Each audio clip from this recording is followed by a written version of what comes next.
اگر ہمیں کوئی شخص کہتا ہے کہ شب برات کو اٹھ کے نفل نہ پڑھو، تو بھائی نفل ہم نے پڑھنے اللہ کی رضا کے لیے، ہمیں کسی بندے سے ڈگری لینے کی ضرورت نہیں، نہ تو ہمارے اور رب کے درمیان معاذ اللہ کوئی وسیلہ ہے کہ تو کہے گا تو پڑھیں گے، جب دل کرے گا پڑھیں گے، اور جتنے دل کرے گا پڑھیں گے۔ ہم تو نفل کہہ رہے ہیں اس کو، ہم نے کب کہا ہے ضروری ہے جو عشاء پڑھ کے سو جائے فجر تک سویا رہے، ہم اس کو گناہگار نہیں کہہ رہے، لیکن یہ ضرور کہیں گے کہ گولڈن چانس مس کر دیا اس نے چانس مس کیا ہے، یہ تو اللہ کی رحمت کا موقع تھا۔ حضرت سیدہ عائشہ صدیقہ رضی اللہ تعالی عنہا ارشاد فرماتی ہیں کہ شعبان کی 15ویں رات تھی، یعنی شب برات کی رات، فرماتی ہیں شعبان کی 15ویں رات تھی، میں نے اچانک نظر ڈالی تو حضور میرے بستر میں تھے، پھر میری نظر پڑی تو حضور نہیں تھے، میرے دل میں گمان آیا، خیال آیا کہ شاید کسی اور زوجہ کی طرف حضور کا میلان تباہ ہو گیا ہو، وہاں تشریف لے گئے ہوں۔ فرماتی میں اٹھی باہر گئی تو نبی کریم علیہ السلام جنت البقیع میں تھے، قریب ایک جگہ پہ حضور دعائیں مانگ رہے تھے۔ فرماتے میں گیا تو حضور فرمانے لگے ابو بکر کی بیٹی تو نے کیا گمان کیا کہ اللہ کا رسول تیری حق تلفی کرے گا؟ عرض کی حضور آپ مالک ہیں، کہیں اور جانا چاہیں تو میری طرف سے پابندی نہیں۔ کہتی ہے وہاں کھڑے کھڑے میرے رسول کریم نے بیان فرمایا، یہ ترمذی کے لفظ ہیں، حضور نے فرمایا عائشہ یہ شعبان کی 15ویں رات ہے، مدینے میں سب سے زیادہ بکریاں بنو کلب کا قبیلہ پالتا تھا، فرمایا آج کی رات بنو کلب کے قبیلے کی بکریوں کی تعداد کے مطابق اللہ میری امت کے لوگوں کی بخشش فرما دے گا۔ یہ وہ رات ہے۔ جناب عائشہ صدیقہ رضی اللہ تعالی عنہ نے بات رات کو سنی تنہائی میں نبی پاک سے، رات کو تنہائی میں حضور سے سنی، سویرے جناب عائشہ نے کل امت کو بتائی۔ اگر یہ بات اہمیت والی نہ ہوتی تو بی بی صاحبہ آگے روایت کرتی، یہ کتابوں میں آتی، یہ لوگوں کو بتاتی۔ حضرت عائشہ نے روایت کیا اور مولا علی شیر خدا نے تو کھل کے کہا، ابن ماجہ میں حضرت علی سے پیار کرنے والوں کے لیے الگ عنوان، مولا علی نے کھل کے فرمایا شعبان کی 15ویں رات کو رات عبادت کرنا اور سویرے روزہ رکھنا۔ حضرت علی کا لفظ بائی نہیں سیاستہ میں، رات کو عبادت کرنا، دن کو روزہ رکھنا۔ ویسے تو رب کریم ہر روز تہجد کے وقت پہلے آسمان پر نزول اجلال فرماتا ہے اور لوگوں کو فرماتا ہے کوئی بخشش مانگنے والا؟ اور فرمایا ہر روز تہجد کے وقت یہ اعلان ہوتا ہے، پر شب برات کو نا شروع رات سے یہ اعلان شروع ہو جاتا ہے۔ ادھر دیکھو میری طرف، مغرب سے اعلان شروع ہو جائے گا۔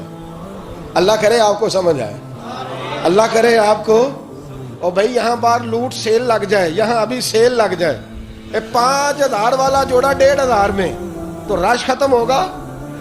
اور بھائی اگر یہ لگ جائے، چلو یہ تو دور کی بات ہے نا، ہم تو لنگر والے لوگ ہیں، اگر لنگر کا اعلان ہو جائے کہ بڑا تگڑا ہے، بڑا تگڑا، ہمارے ہاں تو شادی کی روٹی کھلتی ہے تو لوگ آخری روٹی سمجھ کے کھاتے ہیں، شاید اللہ ماشاءاللہ یہ آخری ہے، اس کے بعد نہ ملے گی۔ جب اعلان ہوتا ہے اور دعوت ہوتی ہے کہ کھلا ہے جی کھاؤ، کیا حشر ہوتا ہے، کیا انداز ہے۔ مولا علی شیر خدا حدیث روایت کرتے ہیں، رنگ کیا ہے؟ فرمایا باقی راتوں میں نا تھوڑا سا پیکج ہوتا ہے، تھوڑا سا، آخری حصے میں رات کے شب برات کو نا رات چڑھتے ہی اللہ پہلے آسمان پر جو اس کی شان کے لائق ہے نزول جلال فرماتا ہے، اور پہلا جملہ یہ فرماتا ہے کوئی معافی مانگنے والا؟ اللہ کرے آپ کو سمجھ آئے، یعنی معافی دینے والا کہہ رہا ہے چلو آؤ ادھر آؤ ذرا معافی مانگو، میں معاف کرنے آیا ہوں، مانگو معافی۔ ہے کوئی معافی مانگنے والا؟ معاف کر دیں گے۔ اور آپ فرماتے ہیں ہے کوئی رزق مانگنے والا؟ وہ جو بڑی درخواستیں دیتے پھرتے ہیں نا مختلف اداروں میں، وہ ایک درخواست نا کل شب برات والی رات بھی دیں۔ اللہ کرے آپ کو سمجھ آئے۔ وہ جو کہتے ہیں نا بڑی بڑی کمپنیوں میں نے اپلیکیشن جمع کرائی ہے تو کہیں کام نہیں بن رہا تو نسخہ دے رہا ہوں، ایک ایپلیکیشن کل رات بھی جمع کراؤ انشاءاللہ کام بن جائے گا۔ اور میں نہیں کہہ رہا، مولا علی شیر خدا فرما رہے ہیں، اور وہ خود نہیں فرما رہے، وہ نبی پاک کا فرمان نقل کر رہے ہیں، اور وہ رسول اللہ صلی اللہ علیہ وسلم کی بات نہیں بیان کر رہے، وہ کہتے ہیں رب فرماتا ہے کوئی روزی مانگنے والا؟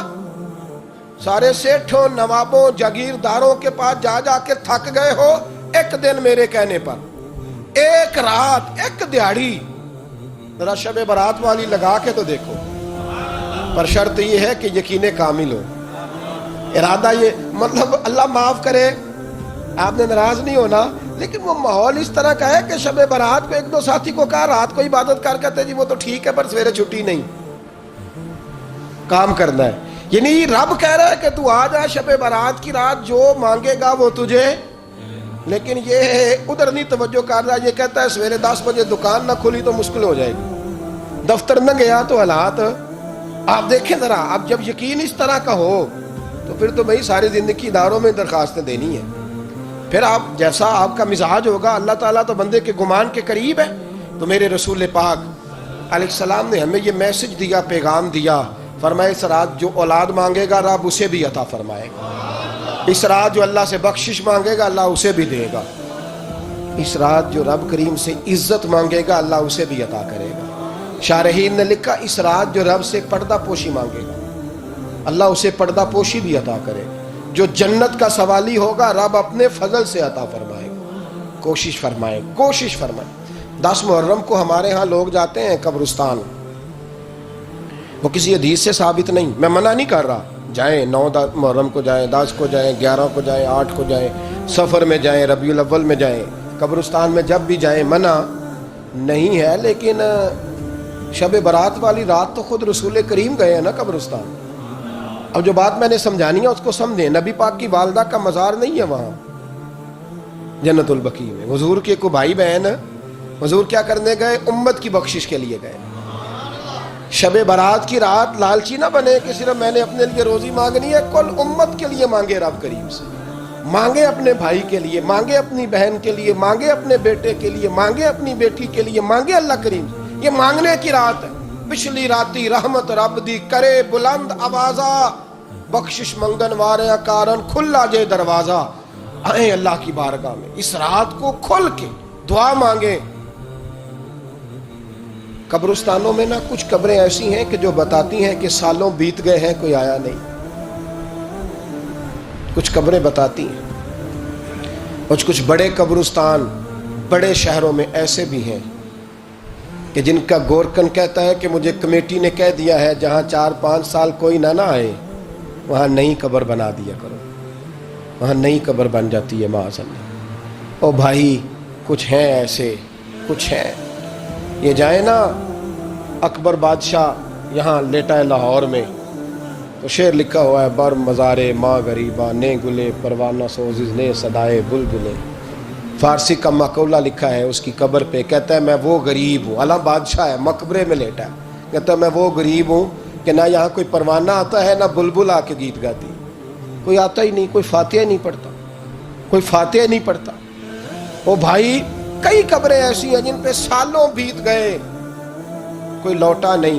اور مشکات میں حدیث ہے میرے نبی کریم علیہ السلام نے فرمایا جو قبر میں ہوتا ہے وہ تو اس آدمی کی طرح ہے جو دریا میں ڈوب رہا ہے اور وہ انتظار کر رہا ہے کہ میرا بیٹا میرے لیے دعا مانگے، میری بیٹی دعا مانگے. پر بیٹے کو تو 27 سال ہو گئے، ملک سے باہر ہے، کاغذ بنے گے تو ابے کی قبر پہ آئے گا نا. اس کے تو کاغذات ہی نہیں مکمل ہو رہے. وہ بیٹے کو تو مشکل ہے بڑی، وہ تو کاغذات نہیں بن رہے. وہ تو دولت کا مطالبہ پورا ہوگا تو جب ہی وہ کام ہوگا نا.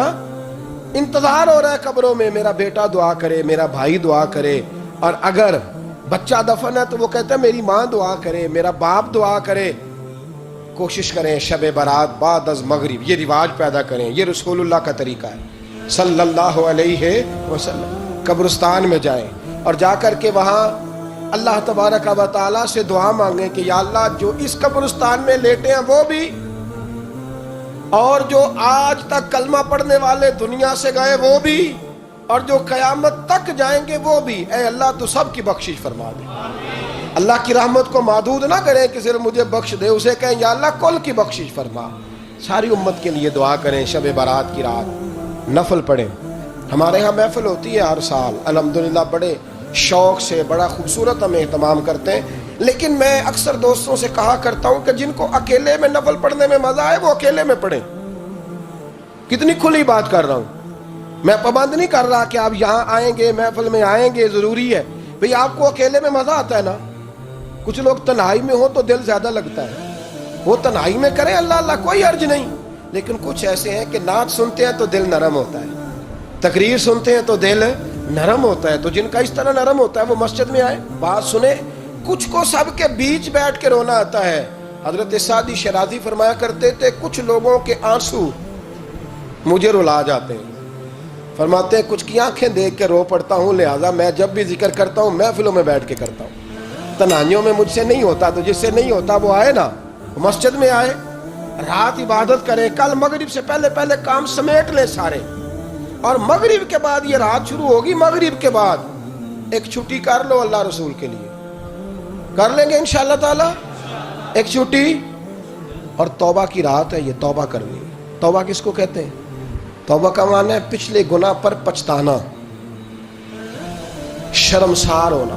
کہتے نہیں اے کاش میں نہ کرتا، اور وہ لفظوں میں نہیں، جملوں میں نہیں، توبہ رٹی رٹائی نہیں، شرمسار ہونا اور آئندہ گناہ نہ کرنے کا پکا ارادہ کرنا، اس کا نام توبہ ہے. دیکھیں اللہ تعالیٰ فضل کرے، میں نے پچھلے سال کہا تھا پھر کہتا ہوں، مسجدوں سے نا شب برات کی رات، شب قدر کی رات چیخوں کی آوازیں آتی ہیں، لوگ اتنا روتے ہیں نا. رونا چاہیے، کم روتے ہیں، زیادہ رونا چاہیے.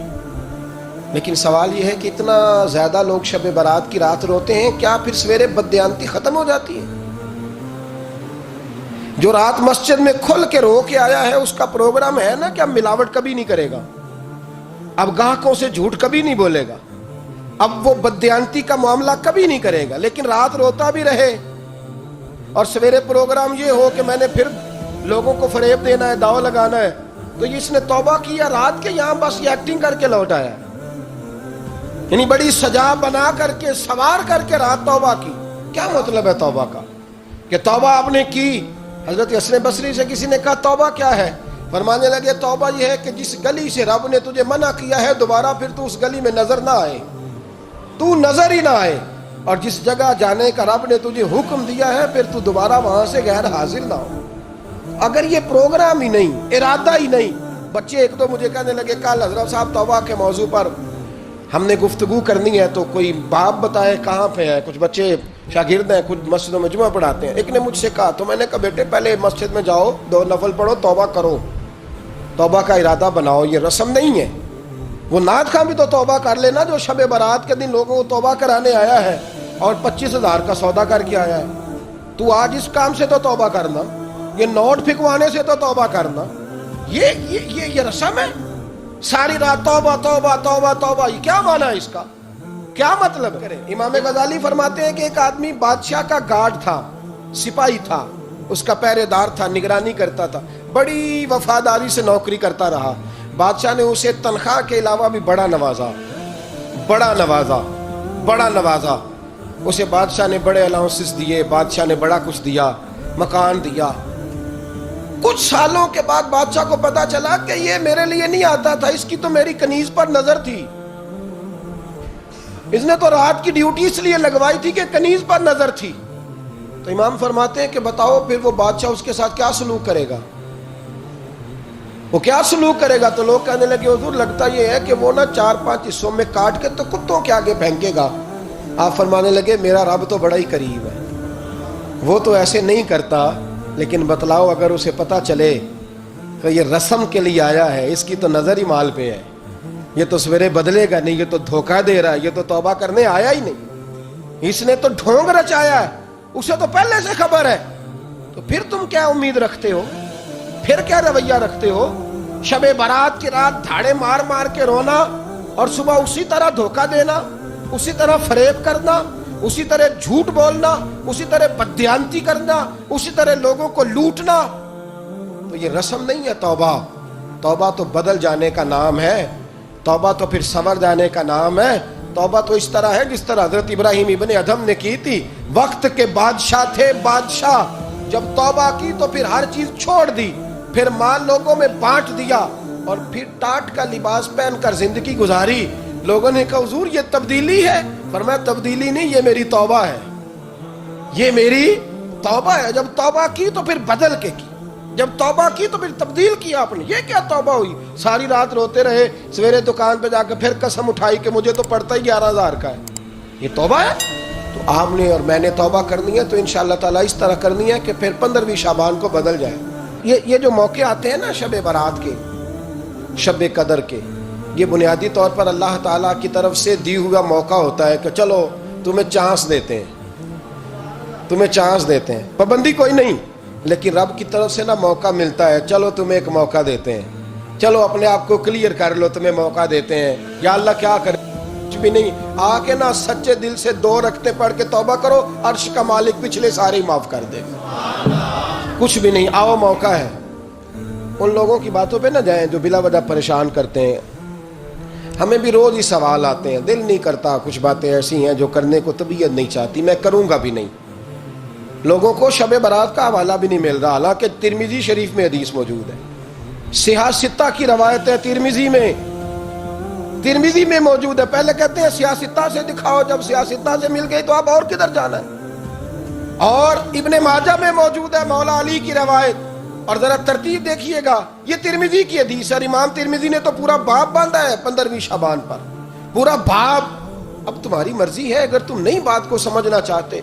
اور مجھے پتا کیوں یہ شب برات کیا لگتا ہے، مجھے کبھی کبھی یوں لگتا ہے کہ رب فرماتا ہے کہ رمضان سے 15 دن پہلے ہی پکی سچی توبہ کر لے، تیاری کر، پاک صاف ہو جا، تاکہ جب رمضان آئے نا تو پھر تجھے پاک ہونے کی ضرورت نہ پڑے، بس پھر تو آتا جائے اور میں تیرے اوپر رحمت نچھاور کرتا جاؤں۔ بس تو پہلے ہی تیاری کر، 15 دن پہلے ہی، 14 دن پہلے تیار ہو جا۔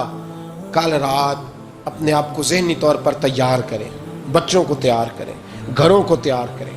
اب جب مہمان آتے ہیں نا بڑا کچھ کرتے ہیں، شب برات آئے تو مصلی ایک دفعہ دھویا کریں، ایک دفعہ مصلی دھویا کریں۔ فرش دھوتے ہیں نا، مہمانوں نے آنا ہے تو ایک کمرے کا فرش دھو کے صاف کریں کہ خواتین نے یہاں ساری رات نماز پڑھ دی، یہ ارادے بنائیں۔ جس طرح آپ کہتے ہیں نا رات کو سفر کرنا ہے تو دوپہر میں تھوڑا آرام نہ کر لوں تو کل دوپہر میں آرام کر لیں، تاکہ رات کو رب رب کرنا آسان ہو جائے، اللہ کی بارگاہ میں بیٹھنا آسان ہو جائے۔ مکمل طور پر ذہنی طور پر اپنے آپ کو تیار کریں۔ یہاں بھی محفل ہوگی انشاءاللہ، عشاء کے متصل بعد شروع ہو جائے گی، 12 بجے تک محفل چلے گی، پھر 12 بجے کے بعد نماز تسبیح پڑھی جائے گی، پھر 1 بجے پھر دوبارہ آپ کو اجازت دی جائے گی، کوئی انفرادی طور پر گھنٹہ سوا اپنی الگ سے کوئی عبادت کرنا چاہے تو وہ تب بھی ممکن ہو، جیسے آپ کو موقع بنے۔ میں کہہ چکا ہوں، لیکن وقت ضائع نہ کرنا، گولڈن چانس ہے، اس کو مس نہ کرنا، یہ شب نجات ہے، اس کے ضرور قریب جانا۔ رب کریم سمجھنے کی توفیق عطا فرمائے۔ آخر دعوانا ان الحمدللہ رب العالمین۔